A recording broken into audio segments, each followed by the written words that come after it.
মিনিটে মিনিটে আমার দেওয়া বিরক্তিকর মেসেজগুলো একদিন তুমি ঠিকই মিস করবে।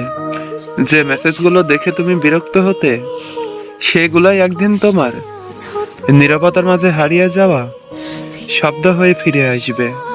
এক সময় আমি কারণ ছাড়াই খোঁজ নিতাম, তুমি খেয়েছো কিনা, কেমন আছো, মন খারাপ কিনা।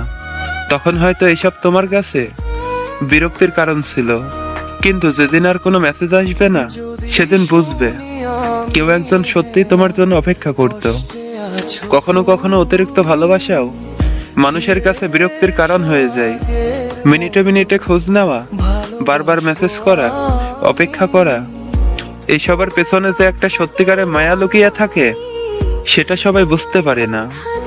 আজ আমার মেসেজগুলো তোমার কাছে বিরক্তিকর মনে হতে পারে, কিন্তু যেদিন আমি আর কোনো মেসেজ করব না, সেদিন হয়তো ফোনের স্ক্রিনে অকারণে চোখ যাবে, অপেক্ষা করবে একটা ছোট্ট মেসেজের জন্য, একটা কেমন আছো প্রশ্নের জন্য। মানুষ চলে গেলে তার উপস্থিতির মূল্য বোঝা যায় না, বোঝা যায় তার অনুপস্থিতির শূন্যতা। হয়তো কোনো এক গভীর রাতে ফোন হাতে নিয়ে তুমি অপেক্ষা করবে, কিন্তু আমার সে কেমন আছো মেসেজটা আর আসবে না। তখন হয়তো মনে পড়বে যে মানুষটাকে তুমি বিরক্তকর ভাবতে, সেই ছিল তোমার খবর নেওয়ার সবচেয়ে আপন মানুষটা।